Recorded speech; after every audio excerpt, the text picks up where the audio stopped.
আসসালামু আলাইকুম ওয়া রাহমাতুল্লাহি ওয়া বারাকাতুহু। বিসমিল্লাহি ওয়াল হামদুলিল্লাহি ওয়াস সালাতু ওয়াস সালামু আলা রাসূলিল্লাহ ওয়া আলা আলিহি ওয়া আসহাবিহি ওয়া মান ওয়ালা ওয়া বা'দ। ফাকাদ ক্বালা আল্লাহু তাআলা ফিত তানসিরিল আজিজ ওয়া ফুরকানিহিল কাদীম। আউযু বিল্লাহি মিনাশ শাইতানির রাজীম। বিসমিল্লাহির রহমানির রহিম। উদউ ইলা সাবিলি রাব্বিকা বিল হিকমাতি ওয়াল মাউইযাতিল হাসানাহ। সাদাকাল্লাহুল আযীম। সুপ্রিয় দর্শক শ্রোতা, কাছে দূরে বিশ্বজুড়ে যে যেখান থেকে আমাদেরকে দেখছেন, আপনাদের সকলকে আন্তরিক প্রীতি, শুভেচ্ছা ও স্বাগত জানিয়ে শুরু করছে আপনাদের প্রিয় চ্যানেল বাংলা ভিশনের প্রিয় অনুষ্ঠান সাপ্তাহিক আয়োজন প্রাত্যহিক জীবনে ইসলাম জিজ্ঞাসা ও জবাব। আর বরাবরের মতো আপনাদের সাথে রয়েছে আমি নাজির মাহমুদ। দর্শক, আপনিও চাইলে আমাদের অনুষ্ঠানে সরাসরি অংশগ্রহণ করতে পারেন। এজন্য আমাদের কলে যে নাম্বারগুলো আছে সেখানে আপনাকে ফোন করতে হবে।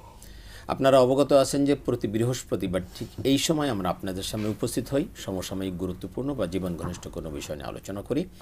আজও আমরা তেমন একটি গুরুত্বপূর্ণ বিষয় নিয়ে আলোচনা করব। এই শীতকালে আমাদের বাংলাদেশে প্রচুর ওয়াজ মাহফিল হয় আমরা জানি, এবং আমরা সেখানে উইলিংলি আমরা সেখানে অ্যাটেন্ড করি। এখন ওয়াজ মাহফিলের আলোচ্য বিষয় কেমন হওয়া উচিত, আজকে আমরা সে বিষয় নিয়ে আলোচনা করব ইনশাআল্লাহ। এ বিষয়ের উপর আলোচনার জন্য দেশের বরেণ্য দুজন ইসলামী চিন্তাবিদ আমন্ত্রিত হয়ে আমাদের উপস্থিত হয়েছেন আমাদের স্টুডিওতে। চলুন তাদের সাথে পরিচিত হয়ে। আমার ডানে রয়েছেন বিশেষ ইসলামী চিন্তাবিদ, শিক্ষাবিদ, নন্দিত মুফাসসির কোরআন, মিডিয়া ব্যক্তিত্ব এবং গবেষক হযরত মাওলানা আবুল কাশেম মোহাম্মদ ফজলুল হক, উপাধ্যক্ষ কাদিরিয়া তৈয়বা কামিল মাদ্রাসা মোহাম্মদপুর, ঢাকা।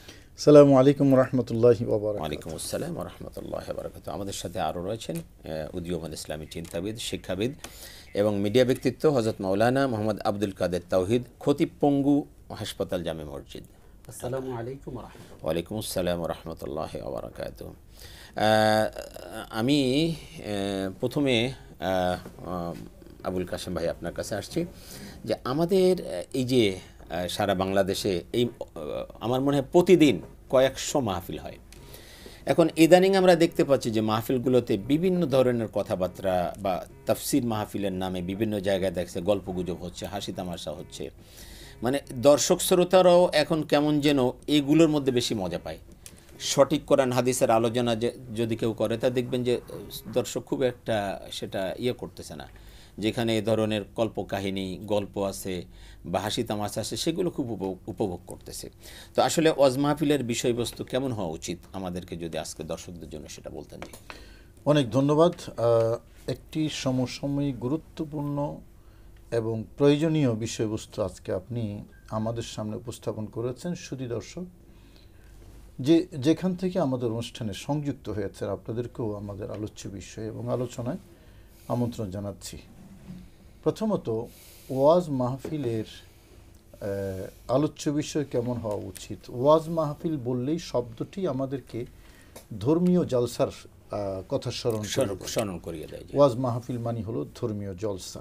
ধর্মীয় জলসা আরও বেশি করে আরও স্পেসিফাই করলে ইসলামিক ধর্মীয় জলসা যেগুলো আছে, কারণ ধর্ম তো অনেক আছে এবং সেটা মাঠে ময়দানে বিশাল একটা প্যান্ডেল হবে, সেখানে অনেক লোকজন থাকবে, বিষয়টা এরকম কালচারালি সেটাই বোঝায়। তো ধর্ম তো আরও অনেক আছে, কিন্তু সব ধর্মের বয়ান বা রিলিজিয়াস অনুষ্ঠানকে ওয়াজ মাহফিল বলা হয় না, রাইট। তো এইটা একটা বিষয় স্পেসিফাই করে আমরা ধর্মীয় ইসলাম ধর্মের যেই বয়ানগুলো মাঠে ময়দানে প্যান্ডেল করে হবে, আবার মসজিদে যখন হয় এটাকে আবার ওয়াজ মাহফিল হিসেবে ট্রিট করে না, যদিও মসজিদেও কিছু কিছু বয়ান বা ওয়াজ মাহফিল হয়। এখন এখানে বিষয়বস্তু একটা গুরুত্বপূর্ণ বিষয়, আবার বিষয়ের ডেলিভারির যে আর্ট সেটা আরেকটা বিষয়।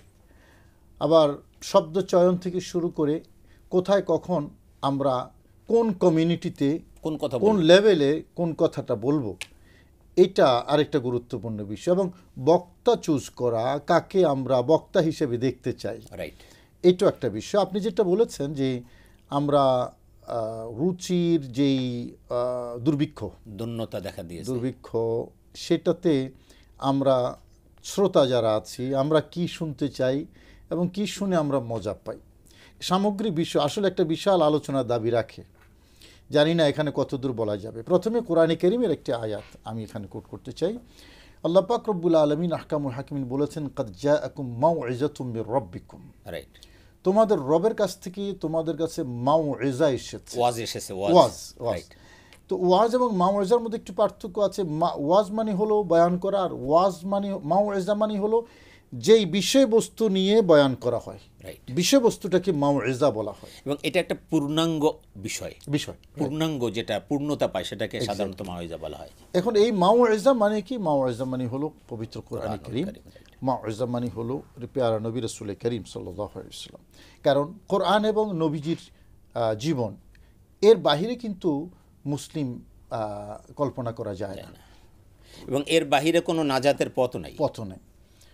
আরও সুনির্দিষ্টভাবে যদি আমরা বলি, প্র্যাকটিক্যাল কোরআন রাসূল করিম সাল্লাল্লাহু আলাইহি রাইট, ওয়াসাল্লাম। তার জীবন, শুধুমাত্র যদি রাসূল করিম সাল্লাল্লাহু আলাইহি ওয়াসাল্লামকে দেখা হয় তাহলে ইসলাম হয়ে যায়, রাইট, নেওয়া হয় ইসলাম নেওয়া হয়ে যায়, বলা হয় ইসলাম বলা হয়ে যায়।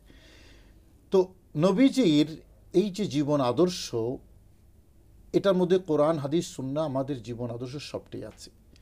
এটা যদি আমরা বয়ান করি এবং এটাই যদি মানুষকে আমরা বলতে পারি, ইহুদিদের শানে কোরআনে কারীম একটা আয়াত নাজিল হয়েছে, বলেছেন আমি বনী ইসরাইল থেকে মিসাক নিয়েছি যে লাতুবাইয়িনুন্নাহু ওয়ালা তাকতুমুনা, লাতুবাইয়িনুন্নাহু লিন-নাসি ওয়ালা তাকতুমুনা, তোমরা এটাকে মানুষের জন্য বয়ান করবে, গোপন করবে না। রাইট, এই আয়াতে এটাকে বয়ান করবে। এটা কেন? হোয়াট ইজ এটা? এটা কি? তাফসিরে রুহুল বয়ান, রুহুল মানি, তাফসিরে ইবনে কাসির সহ কুরতুবি তাফসির গ্রন্থের প্রায় সবগুলো তাফসিরের মধ্যে এই মানে এটাকে বয়ান করবে বলা হয়েছে রাসূল করিম সাল্লাল্লাহু আলাইহি ওয়াসাল্লামের জীবন আদর্শটাকে তোমরা মানুষের কাছে উপস্থাপন করবে এবং লুকানো যাবে না। এখন নবীজির জীবনী যখন আমরা উপস্থাপন করব, তখন প্রশ্ন আসবে আমি কিভাবে উচ্চারণ করব, কোন ভাষায় উচ্চারণ করব, এবং এটাকে কত সুন্দর করে উপস্থাপন করা যায়। কোরআনে কারীম অন্য আয়াত আল্লাহ বলেছেন আল্লাযীনা ইয়াস্তামিউনাল কাওলা ফায়াত্তাবিউনা আহসানা। আহসানুল কৌল যেটা, এটাকে অনুসরণ করার কথা আল্লাহ বলেছেন। এখন আহসানুল কৌল কি? মানে সুন্দরতম কথা কি? পৃথিবীর মধ্যে কথার সৌন্দর্য যদি আমরা হিসাব করি, অনেকে অনেক ধরনের মিথ্যা কথাও আর্ট করে অনেকে বলে থাকে, কিন্তু আসলে ভিতরে বাহিরে প্রত্যক্ষ পরোক্ষ সব দিক থেকে সবচেয়ে সুন্দরতম কথা হলো আহসানুল হাদিস কিতাবুল্লাহ, রাইট, আল্লাহর কোরআন। তো এটাই যদি হয় এবং রাসূল করিম সাল্লাল্লাহু আলাইহি ওয়াসাল্লামের সুন্নাহ নবীজির জীবনী, তাহলে আমাদের ওয়াজের বিষয়বস্তু এটার মধ্যেই সীমাবদ্ধ থাকবে। কিন্তু দুর্ভাগ্যজনক যেটা হচ্ছে, আমি পরে আরও বিশ্লেষণ করব, দুর্ভাগ্যজনক হলো আমাদের ওয়াজের ময়দানগুলোতে মানে অনেক আজে বাজে জিনিস তো আসেই, শুনলে আত্মসমালোচনা যদি আমরা বলি, আমরা বিজাতীয় সংস্কৃতির যে গানগুলো, যে সঙ্গীতগুলো, আমরা সেই সঙ্গীতগুলোও আমাদের কোনো বক্তা সেখানে উপস্থাপন করে থাকে, যেটা খুবই দুঃখজনক। আল্লাহর কোরআনের উপরে আর সুন্দর কথা আর কি হতে পারে, এবং রাসূলের হাদিসের পরে। হ্যাঁ, এখন এই প্রযুক্তির যুগে একটা রোগ কিন্তু ম্যাক্সিমাম বক্তাদেরকে আক্রান্ত করেছে, সেটা হলো ভাইরাল রোগ, মানে ভাইরাল হওয়ার যে ভাইরালিজম যেটা, এটা মানে ভাইরালের ভাইরাসে পাইছে, রাইট।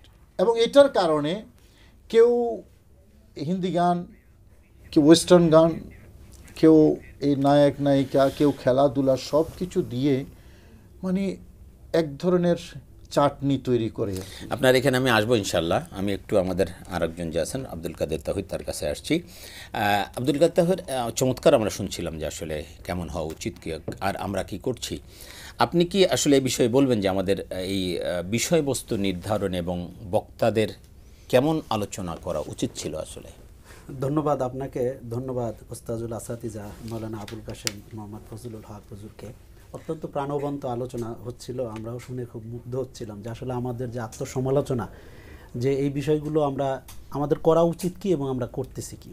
নিঃসন্দেহে ওমান আসতাকু মিনাল্লাহি কিলা ওমান আস্তাকু মিনাল্লাহি হাদিসা, দুটো আয়াতই আল্লাহ পাক রব্বুল আলামিন বর্ণনা করেছেন যে আল্লাহর চেয়ে সুন্দর কথা, সত্য কথা কে বলবে। রাসূল আকরাম সাল্লাল্লাহু আলাইহি ওয়াসাল্লাম কোরআনের ব্যাখ্যা করেছেন। এত হাদিসে রাসূল সাল্লাল্লাহু আলাইহি সাল্লামের জীবনে ঘটে যাওয়া, সাহাবায়ে কেরামদের জীবনীতে এত সুন্দর সুন্দর ঘটনা আছে, যা প্রতিটি জায়গা থেকে রাসূল আকরাম সাল্লাল্লাহু আলাইহি ওয়াসাল্লাম আমাদের শিক্ষণীয় বিষয়গুলোকে আবার তুলে ধরেছেন।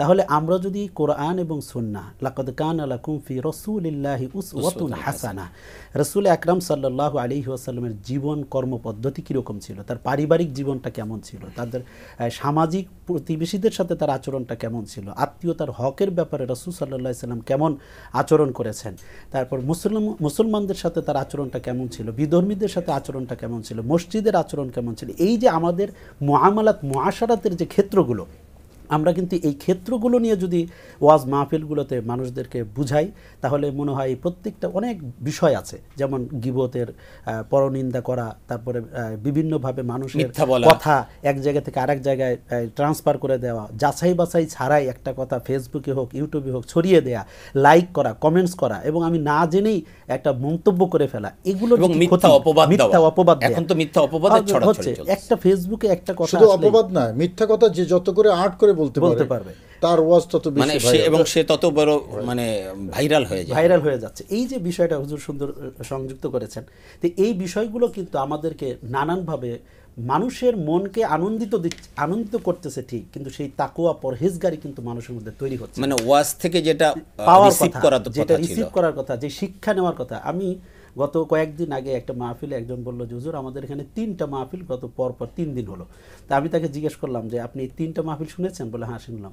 তা আমি বললাম যে আপনি 3টা মাহফিল থেকে আমাকে একটা জিনিস বলেন যে আপনি কি শিখলেন, অর্থাৎ আপনি কি মেসেজটা নিলেন যে আমার এটা করা উচিত, এতদিন আমি করেছি, এটা ভুল হয়েছে। কয় হুজুর সবাই তো নামাজের কথা বলেছে, কিন্তু এর বাইরে যে কি বলল এটা আমার অত বেশি স্মরণ নাই। অর্থাৎ সে শিক্ষণীয় কিছু নিতে পারতেছে না, কিন্তু আলটিমেটলি ওয়াজের মাহফিলটা একটা আনন্দের জায়গা হয়ে দাঁড়িয়েছে, মনোরঞ্জনের জায়গা হয়ে দাঁড়িয়ে গেছে। এটা নিঃসন্দেহে আমাদের জন্য দুঃখজনক। আমাদেরকে কোরআন এবং সুন্নাহ, একটি আপনার সাথে যেই কথাটি অ্যাড করতে চাই, যে আমাদের ম্যাক্সিমাম বক্তাদের বর্তমান প্রেক্ষাপটে যেটা হচ্ছে যে শ্রোতারা কি চায়, শ্রোতাদের মন মতন আমার ওয়াজটা হচ্ছে কিনা, এটাই কিন্তু আমাদের ইখলাসের ঘাটতি, নিঃসন্দেহে তাকওয়ার পরিপন্থী। এটা শ্রোতাদের মনোরঞ্জন করার জন্য আমরা ওয়াজ করতেছি, সেটা গল্প দিয়ে হোক, যেভাবে, হ্যাঁ গল্প বলা কিন্তু দোষণীয় নয়, কারণ যদি তার মধ্যে ভালো শিক্ষা দেয়। কারণ আল্লাহ পাক রব্বুল আলামিন ওয়ালাকাদ খালাকনাল ইনসানা ফি কাবাদ বলেছেন, কষ্ট ক্লেশের মধ্যে দিয়ে তৈরি করেছি। আবার বলেছেন আমি মানুষকে সৃষ্টি করেছি, মানুষের অন্তর কি চায় আমি আল্লাহ জানি। তো এই যে কথাগুলো আল্লাহ তাআলা বলেছেন, এখানে আল্লাহ তাআলা কিন্তু কোরআনে অনেক আমসাল উদাহরণ, অনেক ঘটনা, ইয়ামেনের প্রদেশের ঘটনা, বিভিন্ন জায়গার ঘটনা, বিভিন্ন নবীদের ঘটনা দিয়েছেন। এই ঘটনার উদ্দেশ্য, তারপরে ইউসুফ আলাইহিস সালামের ব্যাপারে বলছেন আহসানাল কাসাস, সুন্দর গল্প, মানে কাসাস নামে তো একটা সূরাই দিয়েছেন আল্লাহ তাআলা। তাহলে এখানে কিন্তু ঘটনাটা আনতে হবে প্রাসঙ্গিক, এবং সেটা যেন শিক্ষণীয় হয়। হুজুর যেটা বলেছেন যে মাউইজাটা হলো সাবজেক্ট ওয়াইজ, ওই সাবজেক্টের সাথে প্রাসঙ্গিক একটা জিনিস বোঝানোর জন্য আমার যে আমসালগুলো আসতে পারে, যে উদাহরণগুলো আসতে পারে, ঘটনাগুলো আসতে পারে, এটা দোষণীয় নয়। কিন্তু শুধু ঘটনাকে কেন্দ্র করে মানুষ এই ঘটনাটা বললে খুশি হবে, মানুষকে খুশি করার জন্য যখন আমাদের বক্তাদের ওয়াজ হবে, নিঃসন্দেহে সেই ওয়াজের কোনো তাসির হবে। উচিত ছিল আল্লাহকে সন্তুষ্ট করার জন্য। আল্লাহ কিভাবে সন্তুষ্ট হন? আপনি একটা জিনিস শুধু দেখেন, আল্লাহ পাক, আমি এই ছোট্ট করে বলতে চাই যে আল্লাহ তাআলা প্রথমেই বলেছেন হুদাল্লিল মুত্তাকিন, যে মুত্তাকিদের জন্য হলো হেদায়েত, কোরআন। তাহলে এই মুত্তাকি কারা? এখানে মুফাসসিরিন কিরাম ব্যাখ্যা করেছেন যে প্রথম শ্রেণীর ব্যক্তি হলেন আদেল, দ্বিতীয় শ্রেণী হলো সলে, তৃতীয় শ্রেণীর ব্যক্তি হলো মুত্তাকি।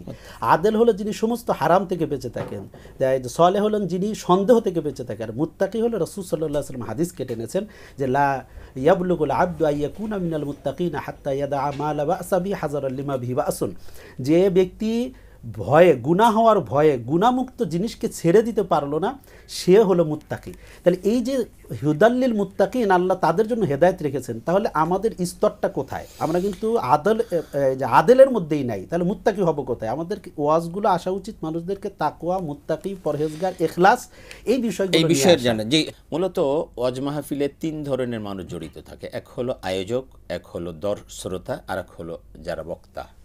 তো 3 ধরনের মানুষের মধ্যে সবারই আসলে একটা উদ্দেশ্য থাকা উচিত, সেটা হলো আল্লাহ রাব্বুল আলামিনের সন্তুষ্টি। এটা যদি না থাকে তাহলে এটা বরবাদ হয়ে যাবে। এখন সমস্যা হয়ে গেছে যে আমি আগে বক্তাদের কথা বলি, যেহেতু আমরা বক্তা, তো বক্তাদের উদ্দেশ্য হচ্ছে যেটা আমরা আলোচনা করলাম, ভাইরাল হতে হবে। কি করে ভাইরাল হওয়া যায়, এটা একটা উদ্দেশ্য। আল্লাহর সন্তুষ্টি যদি থাকে তাহলে সে কোরআন হাদিস নিয়েই কথা বলবে, বিষয়ভিত্তিক আলোচনা করবে এবং অত্যন্ত হৃদয়গ্রাহী কথাগুলো সে বলবে কোরআন হাদিস থেকে। এটাই হলো মূল উদ্দেশ্য। এবং যারা বক্তা তাদের যদি এরকম উদ্দেশ্য না থাকে তাহলে তারাই দেখবেন কন্ট্যাক্ট করে, আমাকে এত টাকা দিতে হবে, অত দিতে হবে, আর ভাইরাল হওয়ার চেষ্টা করে। এটা একটা, এর থেকে দূরে থাকবেন। যারা এই ধরনের বক্তা তাদেরকে কেউ দাওয়াত দিবেন না, তাদের ওয়াজ শোনাও কেউ এটা জায়েজ বলেন না, যে এটা জায়েজ নেই। 2 নম্বর হলো যারা আয়োজকদেরও উদ্দেশ্য থাকে কোন বক্তারে আনলে বেশি লোক হবে, সে তার মধ্যে তাকওয়া আছে কিনা, ক্ষুধাবৃত্তি আছে কিনা, কোরআন আলোচনা করবে কিনা, নাকি শুধু কৌতুক বলবে বা হাসি তামাশা করবে। তো এইটা না দেখে তারা এমন সব বক্তা আনার চেষ্টা করে যারা বেশি লোক পাওয়া যাবে ইত্যাদি ইত্যাদি। না, লোক কম হোক, কিন্তু তার মধ্যে যদি হেদায়েত থাকে, তার মধ্যে যদি সত্যিকারের ওয়াজের যে ফ্লেভার সেটা যদি থাকে, তাহলে আপনি সেই বক্তাই আনেন, সমস্যা নাই। আচ্ছা, 3 নম্বর হলো শ্রোতা। শ্রোতাদের উদ্দেশ্য থাকে কোন হুজুর কত বেশি ভাইরাল বক্তা এবং কি কথা তামাশা করতে পারে, হাসি দিতে পারে, এই হলো শ্রোতাদের উদ্দেশ্য। না, শ্রোতাদের উদ্দেশ্য থাকবে এটা যে আমি এখানে যাচ্ছি কিছু শিখবো এবং যে মানে আমল করব, এই উদ্দেশ্য নিয়ে ওয়াজ শুনতে হবে। সুতরাং আমাদের 3 শ্রেণীর মানুষেরই এই একটা উদ্দেশ্য থাকা দরকার, সেটা হলো আল্লাহর সন্তুষ্টি অর্জন। এইটা যখন হবে তখন আসলে ওয়াজটা কার্যকরী হবে।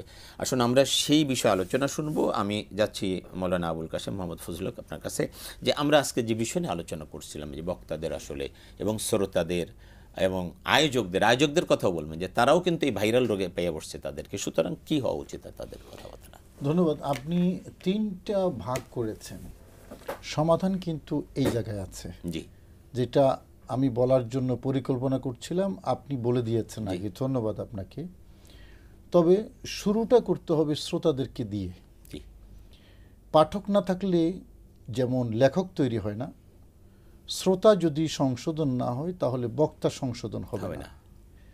এখন শ্রোতাদের মধ্যে আবার আপনার ক্লাসিফিকেশন আছে। তরুণ শ্রোতা আছে, বৃদ্ধ শ্রোতা আছে, নারী শ্রোতা আছে, পুরুষ শ্রোতা আছে। এখন যেই কথাটা বললে সে হাসবে, আনন্দ পাবে, আমি সে কথাটা বলছি। এই আনন্দ দেওয়ার জন্য কথা বলা বা আনন্দ ফিল করা, কোরআনের ভাষায় এটাকে বলা হয় হাওয়া। রাইট। আর কোরআন এবং হাদিসের আপনার চূড়ান্ত কথা হলো হাওয়ার বিপরীত করতে হবে। রাইট। হাওয়া যেটা চায় ওটা করা যাবে না, তার বিপরীত করা যাবে। এখন আমরা হয়ে গেছি তার উল্টা, হাওয়া যেটা চায় আমি সেটা উপস্থাপন করছি, যার কারণে বিবেচনা করছি সে কিভাবে আনন্দ পাবে। আর আনন্দ দেওয়ার উদ্দেশ্যে ওয়াজ করা আর ধর্ম শিক্ষা, তাকওয়া শিক্ষার জন্য ওয়াজ করা পার্থক্য আছে, একবার বিপরীত, একদম বিপরীত। আগের যুগে মানুষ, হাদিসের মধ্যে আছে যে জারাফাতা আইনাহুম, ওয়াজ শুনে কাঁদতো, হ্যাঁ। আর এখন ওয়াজ শুনে হাসে। তাহলে হাসি এবং কান্না দুটা বিপরীত। সে কারণে আমাদেরকে বুঝতে হবে যে ওয়াজের উদ্দেশ্যটা কি। উদ্দেশ্য হলো তাকওয়া শিখানো। রাইট। এই শিক্ষাটা যদি শ্রোতাদের মধ্যে আসে, বক্তারও দায় আছে, অনেক বড় দায় আছে অবশ্যই। এখন এই বক্তা মানে শ্রোতাকে হাসানোর জন্য যখন হাসতেছে না হাসে না কেন, আমার ওয়াজে মজা পায় না কেন, বাস এবার বক্তা কী করলে বাধ্য হইয়া ওনার ফ্যাক্টরিতে যে হিন্দি গান জমা আছে এখান থেকে একটা মেরে দিল, ওয়াজের মাহফিল। মেরে কি বলে, কৌশলটা কি বললো, দেখেন বলেন এটা কি, এগুলা কি বলা যাবে, এটার বিপরীত লাগবে না। মানে উনি কামটা কিন্তু কইরা দিছে ঠিকই, কামটা কইরা বলে যে এটার বিপরীত করতে হবে না। তো কি শিক্ষা দিলা? তো এটা কি মানুষ বুঝে না যে তুমি যেই গানটা মিউজিকটা দিলা এটা তুমি শিখেছো, তুমি দেখেছো, এটা উপস্থাপন কইরা একটু হাসাইলো শ্রোতাকে। এইটা তাকে বলতে গেলে তাকে কয়েকবার শুনতে হয়েছে, কয়েকবার প্র্যাকটিস করতে হয়েছে। না, ওটা এটা প্লেস উদ্দেশ্য হলো ওই যুবক শ্রোতা যারা, এদেরকে একটু সুরসুরি দেওয়া, সুরসুরি দিয়ে এবার বলতেছে কি, এটার বিপরীত করতে হবে না, করতে হবে। তো এতক্ষণ তুমি যে সুরসুরিটা দিলা, কাষ্ট শয়তান তো ওখানে ঢুকছে, তুমি আগে শয়তানটা ঢুকাইয়া এরপর এটা বের করা কি সম্ভব? আর সেই জন্য আচ্ছা, এটাতে গেলো একটা। আরেকটা হলো ওয়াজের মধ্যে মিথ্যা কথা বলা, যে আমাকে অমুক প্রেসিডেন্ট দাওয়াত দিয়েছে, অমুক প্রেসিডেন্ট আমাকে টেলিফোন করেছে, অমুক প্রেসিডেন্টের বাসভবনে আমি গিয়েছি রাজকীয় আপ্যায়নে, মিথ্যা কথা। অমুক মন্ত্রী আমাকে ফোন করে এই এটা প্রয়োজন আছে কিছু? তোমাকে দাওয়াত দিলে বিল ক্লিন্টন, বুশ টুশ দাওয়াত দিয়ে ঠিক আছে, তুমি এটা এখানে উপস্থাপন করার কারণ কি? নিজের ভিজিটটা বাড়ানো, এই অহংকার, এটাও ইসলামে কঠোরভাবে নিষিদ্ধ। আর এর অধিকাংশই আছে মিথ্যা, এগুলার অধিকাংশ আছে মিথ্যা। আচ্ছা, আরেকজন একেবারে সম্প্রতি যেটা দেখলাম, কারো গীবত নয়, বাস্তবতা তুলে ধরি, কোন স্টারের নাম ধরছে, সারা বাংলাদেশে যখন আপনার এটা ভাইরাল হলো, সমালোচনা হইলো, এখন উনি দুঃখ প্রকাশ করে বলল যে আমি শারীরিক মানসিক কোনোভাবেই সুস্থ না। কি বললাম? তো সুস্থই যদি না থাকো, মানসিক অসুস্থ ব্যক্তিকে দাওয়াত কে দেয়? তোমার জন্য তো ওয়াজ করা হারাম। হ্যাঁ, রাইট। এমনি তো শরীয়তের ক্রাইটেরিয়া অনুসারে ওয়াজ কারা করবে এটা কিন্তু ক্রাইটেরিয়া নির্ধারণ করা আছে। জাহেল যারা, মূর্খ যারা, যারা কিতাব জানে না, কোরআন জানে না, হাদিস জানে না, তাদের জন্য বয়ান করা হারাম। অথচ আপনি দেখবেন ওয়াজের মাহফিলে এই নষ্টগুলোই বেশি। আমি বলি, কালকে একজনের তেলাওয়াত শুনলাম, ওয়াজ মাহফিলে একজনের তেলাওয়াত শুনলাম, আস্তাগফিরুল্লাহ, আমি কয়েকবার আস্তাগফিরুল্লাহ পড়ি, তার তেলাওয়াত এতটাই বাজে, এতটাই অবস্থা যে কোরআন তাকে লানত করবে। ওই যে একটা হাদিস আছে না, রব্বাকারিন ইয়াকরাউল কোরআন কোরআন মানে কোরআন এমনভাবে তেলাওয়াত করতেছে, এমন অশুদ্ধ যে কোরআন তাকে লানত করবে। এই বক্তা যে কোরআন তেলাওয়াত করতেছে, আমি একদম শিওর হয়ে বলতে পারি কোরআন তাকে লানত করবে, এমন বাজে তেলাওয়াত তার। তাহলে একে দাওয়াত দিবে কেন? একে কেন দাওয়াত দিতে হবে?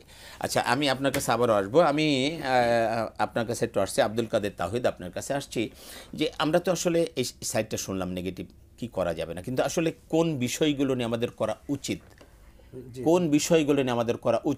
আপনি চমৎকার বলছিলেন যে প্রতিবেশীর হক, আত্মীয়র হক, এগুলো আপনি যদি আরেকটু বলতেন যে আমাদের একেবারে ফরজিয়াত যে বিষয়গুলো আছে, ফরজ, ওয়াজিব, সুন্নাত, ব্যক্তিগত, পারিবারিক, সামাজিক যে বিষয়গুলো নিয়ে আমাদের কথা বলা উচিত, সেই বিষয়গুলো আপনি বলবেন। তার আগে একটা ফোন নিয়ে নেব। দর্শক, আসসালামু আলাইকুম। ওয়ালাইকুম আসসালাম ওয়া রাহমাতুল্লাহ। কে বলছেন, কোত্থেকে বলছেন? আমি মাসুম, কুমিল্লা ধর্মপুর থেকে। মাসুম ভাই, আপনার প্রশ্ন। আমার দুটি প্রশ্ন। প্রথম প্রশ্ন হলো যে সহিহ মুসলিম হাদিস নাম্বার 3881, খণ্ড নম্বর 3, এখানে বলা হয়েছে যারা সুদ খায় এবং সুদ দেয়, ওই সুদ সম্পর্কে লেখে এবং ওই সুদটি সম্পর্কে সাক্ষী দেয়, তারা সবাই সমান অপরাধী, তারা পাপী, অভিশপ্ত। যারা সুদ খায়, সুদ দেয় এবং সুদটা সম্পর্কে লেখে এবং সাক্ষী দেয়, তারা সবাই অভিশপ্ত ও পাপী। সহিহ মুসলিম শরীফ, খণ্ড নম্বর 3, হাদিস নম্বর 3881। আর দ্বিতীয়, এর মানে কি? আর দ্বিতীয় প্রশ্ন হলো যে দলিল কোরআন থেকে সূরা হিজর আয়াত নম্বর 9, অধ্যায় 15, এই আয়াতে কোরআন বলতেছে আমি আল্লাহ কোরআন অবতীর্ণ করেছি, আমি এটাকে রক্ষা করব। আমি আল্লাহ কোরআন অবতীর্ণ করেছি, আমি এই কোরআনকে রক্ষা করব। সূরা হিজরের 9 নম্বর আয়াত।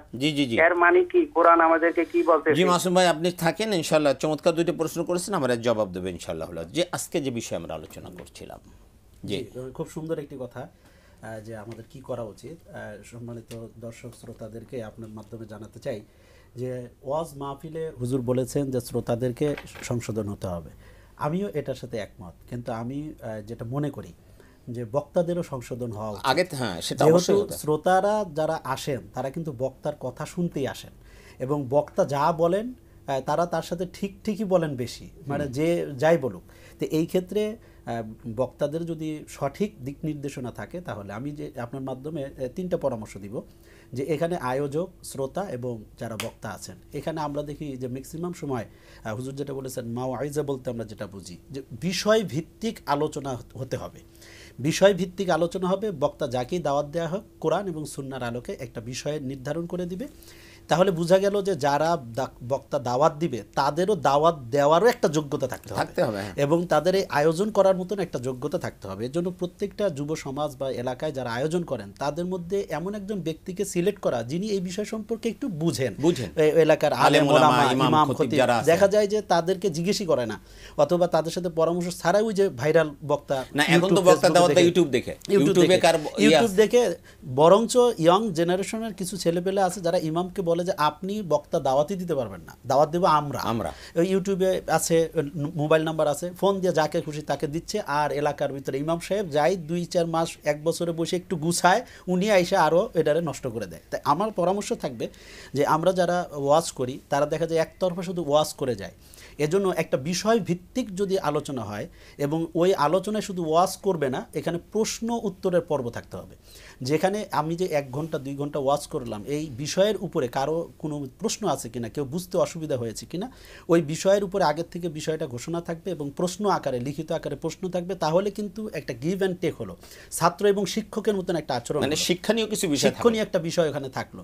তাহলে বিষয় ভিত্তিক কোরআন সুন্নাহ থেকে যদি প্রশ্ন উত্তর পর্বের এই সেটআপে যদি মাহফিলগুলো আসে, তাহলে আমার মনে হয় যে অনেকটাই এই ধরনের যে আউল ফল যে কথাগুলো হয়, যেগুলো আসলে অবান্তর অবান্তর, এই কথাগুলো এখান থেকে অনেকটাই বের হয়ে আসবে আল্লাহ চাহে তো এইভাবে যদি চলে। পাশাপাশি আপনি যেটা বললেন বুনিয়াল ইসলাম আলা খামসিন, যে ইসলামের যে 5টি স্তম্ভ আছে। এখন দেখেন আমরা জানি যে মুসলমানের ঘরে জন্ম নিলেই আমরা মুসলমান, কালেমা পড়েছি, কিন্তু 7টা কারণ আছে, যে 7টি কারণ যদি কারোর মধ্যে সংগঠিত হয় তাহলে সে নামে মুসলমান থাকলেও সে কিন্তু মুসলমানের মধ্যে নাই, তার ইমানটা বের হয়ে যাচ্ছে। সেই কারণগুলো কিন্তু আমাদের ম্যাক্সিমাম ইমান ভঙ্গের কারণ, ইমান ভঙ্গের কারণ, ওযু ভঙ্গের যেমন কারণ আছে, ইমান ভঙ্গের কারণ। এই ইমান ভঙ্গের কারণ, সে নামাজ পড়তেছে সব, কিন্তু সে কখন ইমান হারা হয়েছে এই বিষয়গুলো আমাদের আসলে তার ইমানই নাই, সে নামাজ পড়তেছে। এটা যদি জিজ্ঞেস করেন ম্যাক্সিমাম সদস্য, আমাদের শ্রোতারা এটা জানে না, আলোচনাও এটা নাই। এরপরে আমাদের যে নামাজ, যেটার উপরে আল্লাহর পাক রব্বুল আলামিন বলেছেন ইন্নাস সালাতা তানহা আনিল ফাহশাই ওয়াল মুনকার। তো এই যে নামাজ আমরা দৈনন্দিন 5 ওয়াক্ত পড়ি, নামাজের ফরজগুলো কি, ওয়াজিবগুলো কি, নামাজটা কিভাবে সুন্দর হবে, কিভাবে খুশুর সাথে নামাজ নষ্ট হয়ে যাবে, কি কারণে নামাজ নষ্ট হয় ইত্যাদি, আমলে কাসির কি, আমাদের 90% মুসলমান কিন্তু এটা জানে না। সে অনেক দাবি করতে পারে আমি অনেক শিক্ষিত, অনেক কিছু, কিন্তু তাকে যদি নামাজের জায়গায়, কোরআন তেলাওয়াতের জায়গায়, ইসলামের যে বেসিক বিষয়গুলো আছে, যে তলাবুল ইলমি ফারিদাতুন আলা কুল্লি মুসলিম, এই যে হাদিসের আলোকে যা কিছু ফরজ, এতটুকু কিন্তু আমাদের মধ্যে অনুপস্থিত। এই জন্য কিন্তু 2টা সমস্যা হচ্ছে। যদি আমাদের এই বেসিক নলেজটা আমাদের শ্রোতাদের মধ্যে দেয়া যেত, তাহলে এই শ্রোতাই সে নির্ধারণ করতে পারতো যে কোন বক্তার ওয়াজ শোনা উচিত, কোন বক্তার ওয়াজ শোনা উচিত না। কিন্তু আমরা এই জ্ঞানটুকু না দেওয়ার কারণে তারাও যেমন জানতে পারতেছে না, আমরাও কিন্তু ওই জায়গাটাতে নিয়ে আসতে পারতেছি না, যার কারণে আমাদের ইউটিউবের ওয়াজের পরিমাণ বেড়ে গেছে, ফেসবুকে ওয়াজের পরিমাণ বেড়ে গেছে, গুগলে সার্চ দিলে এমন কিছু নাই পাওয়া যায় না, যত ধরনের কথা আছে পাওয়া যাচ্ছে। জ্ঞানের পরিধি বেড়েছে, জানতেছি অনেক, কিন্তু আমল শূন্য। আমাদের ভিতরে কিন্তু সেই নৈতিক চরিত্রের অবক্ষয় কিন্তু বেড়েই চলেছে, তালাক, ডিভোর্স, এটা বেড়েই চলেছে। কেন? আগে মানুষ 60 বছর 70 বছর ঘর সংসার করতে পারতো, এখন প্রতি মিনিটে একটি করে বিবাহ বিচ্ছেদ হচ্ছে। তার মানে কি, যখন আমাদের যুবকরা বিবাহ করতেছে, এত ওয়াজ মাহফিল শোনার পরেও কিন্তু বিবাহ বিচ্ছেদের যে কী কারণ সেগুলো কিন্তু তারা অনুপস্থিত। তাহলে এই সকল বিষয়গুলো, নৈতিক যে বিষয়গুলো আমাদের মধ্যে আছে, যেগুলোর কারণে আমরা যে সামাজিকতা থেকে অনেক দূরে। আমরা মনে করি কি 5 ওয়াক্ত নামাজ পড়লাম, সকাল সন্ধ্যায় 100 বার করে লা ইলাহা ইল্লাল্লাহর জিকির করলাম, দরুদ শরীফ পড়লাম, আমি টুপি মাথায় দিলাম, দাড়ি পড়লাম, আলহামদুলিল্লাহ আমি সোজা জান্নাতে চলে যাব। আসলে কি তাই?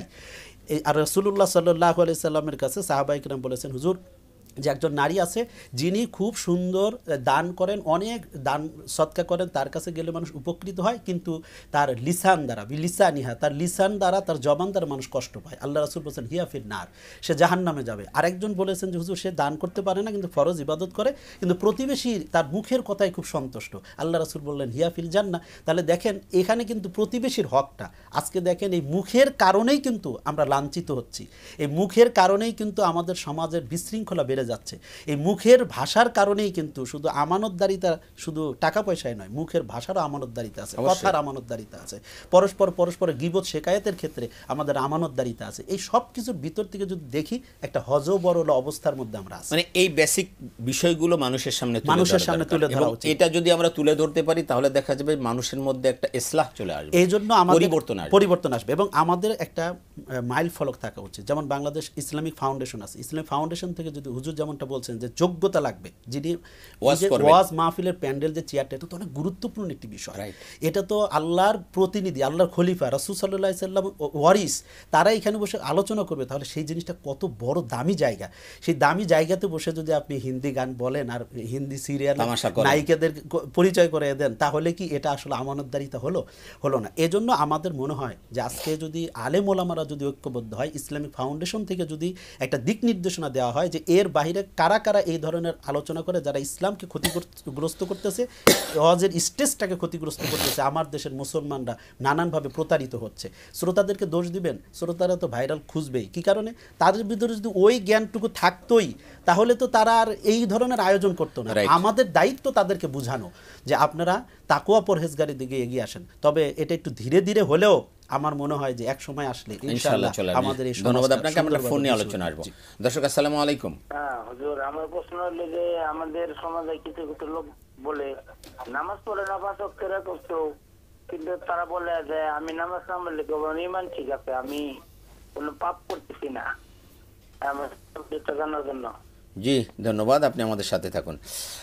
ফজল ভাই, আমাদের কাছে 2-3টা প্রশ্ন আছে, আমরা প্রশ্ন দিয়ে শুরু করব। আমাদের মাসুম ভাই নিয়মিত দর্শক শ্রোতা, তিনি প্রথমে একটা হাদিস বলছেন, লানা রাসূলুল্লাহ সাল্লাল্লাহু আলাইহি ওয়াসাল্লাম আকাল রিবা ওয়া মুকলাহু ওয়া কাতিবাহু ওয়া শাহিদাহু ওয়া ক্বালাহুম সাওয়া। উনি বলেছেন যে এটা মুসলিম শরীফের হাদিস। যাই হোক, এই হাদিসটার ব্যাপারে উনি জানতে চেয়েছেন যে আসলে আল্লাহর হাবিব এই হাদিস দ্বারা কি বোঝাতে চেয়েছেন। এই হাদিসটি হাদিসের প্রায় সব কিতাবের মধ্যে আছে। রাইট। সুদ সংশ্লিষ্ট 9 জন অথবা 10 জন, কোন কোন হাদিসে 9 জন অথবা 10 জন, অর্থাৎ সুদের লেনদেনের চেইনে যারা দূরতম সম্পর্কও আছে, এদের উপর আল্লাহ লানত করেছেন, আল্লাহ এবং রাসূল। অভিশাপ তাদের উপরে। তো এটার অর্থ হলো সুদ তো হারাম, তাতে কোনো সন্দেহ নেই, সুদ কিয়ামত পর্যন্ত হারাম। কোনোভাবেই এটা জায়েজ হবে না, কোনোভাবেই না। ব্যক্তিগত, তারপরে আপনার ওই যে সমিতি বলেন, ওই ব্যাংক বলেন, অমুক বলেন, তমুক বলেন, কোনোভাবেই এটা জায়েজ না, সবভাবেই হারাম। নাম চেঞ্জ করে ইন্টারেস্ট করলো হারাম তো হারামই। এটা তো হারাম আছেই। এটাকে বন্ধ করার জন্য নবীজি এটার সংশ্লেষ যেখানে যেখানে আছে ওখানে পর্যন্ত লানত দিয়েছেন। উদ্দেশ্য হলো খবরদার এটাতে হাত দেবে না। কেউ যদি এই রাস্তায় যাও, মানে গায়ে বাতাস লাগলো তোমার সমস্যা আছে, বিষয়টা এরকম। মূলত এই 9 জন বা 10 জন যাদের লানত কথা আছে, এটা মূলত সুদের যত ছিদ্র আছে সব বন্ধ করার জন্য। এখন কেউ যদি না লেখে তাহলে ডকুমেন্টস থাকবে না, ডকুমেন্টস না থেকে টাকা দিলে টাকাটা হদিশ পাওয়া যাবে না, সুতরাং লিখতে পারবে না, লেখলে আল্লাহ লানত, সাক্ষী দিতে পারবে না, আল্লাহ লানত, তুমি দিতে পারবে না, আল্লাহ লানত। অর্থাৎ যতভাবে এটা সংশ্লেষ আছে যেখানে যেখানে সেখানে লানত করেছে। উদ্দেশ্য হলো সমাজ থেকে সুদ মুক্ত সমাজ তৈরি করা।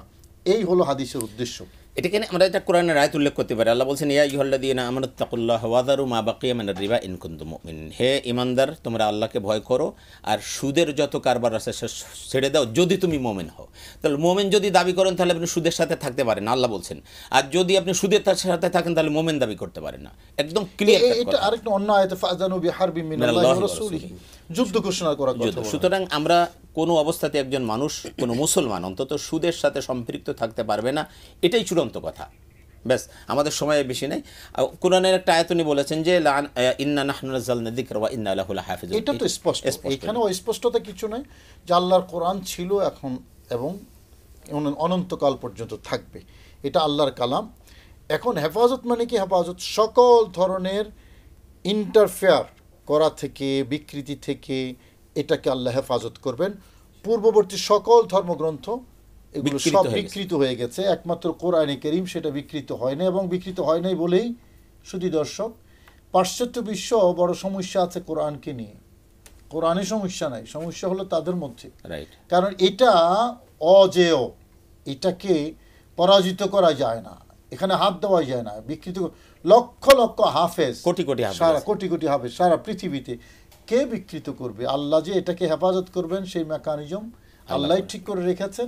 আমরা 1400 বছর পর্যন্ত একটা জের জবর পেশ করব সেই কোরআনের অনুসারী হওয়ার কারণে। কোরআন আমাদের ধর্মগ্রন্থ, ইয়া আহলাল কোরআন বলেছেন কেউ। আলহামদুলিল্লাহ।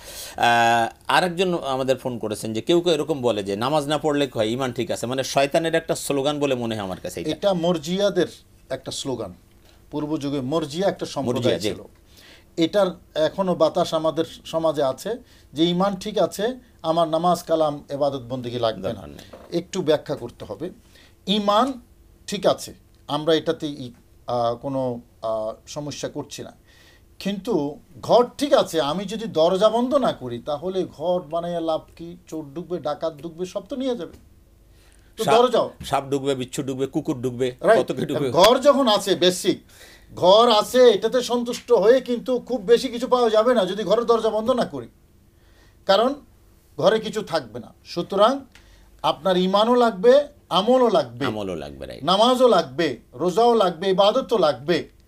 হ্যাঁ, নামাজ, রোজা, ইবাদত বন্দেগী করার পরে আপনি যদি গুনাহগার হন, গুনাহ যদি বেশি হয়, সেক্ষেত্রে আপনার চূড়ান্ত নাজাত নির্ভর করবে ঈমানের উপরে। ইনশা আযাবা ওয়া ইনশা আফা। আল্লাহ চাইলে আপনাকে আযাব না দিয়ে ক্ষমা করে জান্নাতে দিতে পারেন, অথবা আপনাকে আযাব দিয়ে শাস্তি দিয়ে জান্নাতে দিতে পারেন, কিন্তু আলটিমেটলি আপনার আমল লাগবে। সাহাবায়ে কেরাম এই হাদিস যখন বলেছেন মান ক্বালা লা ইলাহা ইল্লাল্লাহ দাখালাল জান্নাহ, তখন এক সাহাবী বললেন হুজুর আফালা নাত্তাকিল, হুজুর তাহলে আমরা বসে থাকি, লা ইলাহা ইল্লাল্লাহ বললেই তো হয়ে যাবে। নবীজি বলেছেন না না, ইমালু ফাকুল্লুন মুয়াসসারুন লিমা খুলিকা লাহ, আমল করতে থাকো, আমল করতে থাকো, কারণ তোমাকে যেই জন্য বানানো হয়েছে তোমার জন্য সে কাজটা সহজ করে দেয়া হবে। আমলকে গুরুত্বহীন নবী বলেননি, করেননি, আপনি কে করার? সুতরাং ফরজ, ওয়াজিব, সুন্নত, মুস্তাহাব, হালাল হারাম এই যাবতীয় নির্দেশনা মেনে চলে আমল করতে হবে। হ্যাঁ, ফাইনাল ওয়ামান তাকি ইয়াউমাইজিন ফাকাদ রাহিমতা ওয়া যালিকা হুয়াল ফাউজুল আযীম। আল্লাহর রহমতের উপর ভরসা করে থাকতে হবে, ঈমান এবং আমল দুটি। আল্লাহ পাক আমাদের সকলকে ঈমান এবং আমলের উপর থাকার তৌফিক দান করুন। আমি একদম ধন্যবাদ আপনাকে। আমি শেষ আপনার কাছে আসছি, মাত্র 30 সেকেন্ডের মধ্যে আপনি আজকে বিষয়ের উপরে। জি আলহামদুলিল্লাহ, আমি বলবো ওমা উমিরু ইল্লা লিয়াবুদুল্লাহ মুখলিসিনা লাহুদ্দিন। রাসূলুল্লাহ সাল্লাল্লাহু আলাইহি ওয়াসাল্লাম বলেছেন ইন্নামাল আ'মালু বিন্নিয়াত। আমাদের ইখলাসের সাথে নিয়তটাকে পরিশুদ্ধ করে যদি আমরা প্রত্যেকটা বিষয় একজন আলেম হিসেবে যা আলোচনা করবে তার দ্বারাই মানুষ উপকৃত হবে এবং এই ওয়াজের মাঠটা সুন্দর হবে এবং একজন আলেমকে বিষয় নির্ধারণ করে দিতে হয় যদি এই দুইটা জিনিস। আপনাদের উভয়কে অনেক ধন্যবাদ, চমৎকার কথা বলেছেন। সেজন্য প্রিয় দর্শক, আমরা অনুষ্ঠানের একেবারে শেষ প্রান্তে চলে এসেছি। আজকে যে বিষয়গুলো আমরা জানলাম, শুধু মানে যারা বক্তা তাদের ব্যাপারটা নয়, ব্যাপারটা আমাদের সামগ্রিক সবার সাথে সম্পৃক্ত। সুতরাং আমরা সবাই মিলে সিদ্ধান্ত নিব কি করে সুন্দর করা যায়। আল্লাহ রাব্বুল আলামিন আমাদের সকলকে ঈমান এবং আমলের উপরে চলার তৌফিক দান করুন। আজকের মতো শেষ করছি, দেখা হবে ইনশাআল্লাহ পরবর্তীতে। আপনাদের ইহকালীন পরকালীন কল্যাণ কামনা করে আজকে বিদায় নিচ্ছি। আল্লাহ হাফিজ। আসসালামু আলাইকুম ওয়া রাহমাতুল্লাহি ওয়া বারাকাতুহু।